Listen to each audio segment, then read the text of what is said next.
In this video, we'll discuss injuries in the cervical and thoracic spinal cord. The higher the cord injury, more serious is a sequelae. What's the immediate response of the body after spinal cord injury and infarction? Spinal shock and autonomic dysreflexia. So what happens in spinal shock? Spinal shock is characterized by flaccid paralysis, atonia, and areflexia, features resembling features of lower motor neuron type of lesion below the level of lesion, and also there is bradycardia and hypotension, vasomotor failure leading to vasodilatation and venodilation and severe hypotension. Autonomic dysreflexia. Autonomic dysreflexia occurs after spinal shock and usually occurs in injuries above thoracic septum. There is severe acute hypertension, bradycardia, and throbbing headache, sweating, and blurred vision. Severe acute hypertension in autonomic dysreflexia may cause stroke. What's neurological level? Lowest level of normal sensory and motor function on both sides of the body. Complete transaction of the spinal cord at any level causes loss of sensory and motor functions below the level of the lesion. What type of motor lesions are produced from spinal cord transection? Bilateral lower motor neuron lesion in this segment of the lesion at the level of the lesion, and bilateral upper motor neuron lesion below the level of the lesion with a positive Babinski sign bilateral. There is bilateral loss of superficial, abdominal, and cremaster reflexes. What upper motor neuron and lower motor neuron lesions are produced at different levels of spinal cord lesion? From cervical 1 to cervical 5 lesions, there is upper motor neuron lesion in both upper limb and lower limb. From cervical 6 to thoracic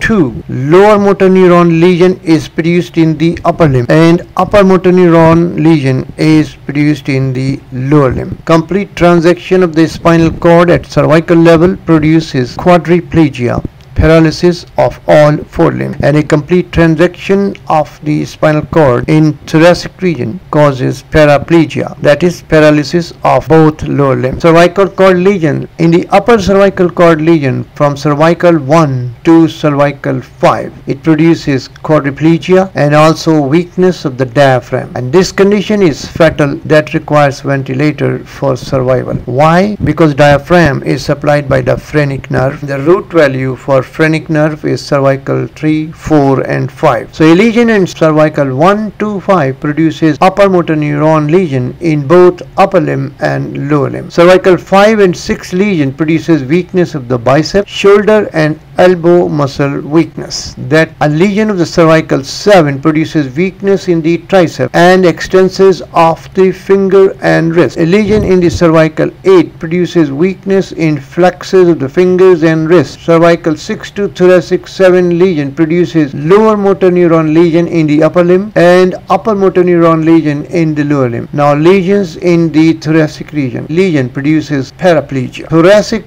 cord lesions are identified by sensory level in the trunk. So what are the important sensory landmark on the trunk? Nipple is at the level of thoracic 4 and umbilicus is at the level of thoracic 10. Lesion at thoracic 4 causes paralysis below the nipple. A lesion at the thoracic 6 causes paralysis below the chest or rib cage, and a lesion at thoracic 10 produces paralysis below the umbilicus. So what's the effect of lesion between thoracic 2 to thoracic 4 on the respiration? Vital capacity in this lesion is reduced to 30 to 50% of the normal. Thoracic 2 to thoracic 4 produces paralysis of the legs and trunk and loss of sensation below the nipple. Thoracic 5 to thoracic 8 produces paralysis of legs and lower limb and the loss of sensation below the rib cage. And a lesion at thoracic 9 and 10 paralyzes lower abdominal muscle, not the upper. So when the muscle contracts, umbilicus moves up. This is known as Bevore's sign. A lesion of thoracic 9 and thoracic 11 produces paraplegia and loss of sensation below the navel. And a lesion at thoracic 11 and lumbar 1 produces paraplegia and the loss of sensation in the hip and leg.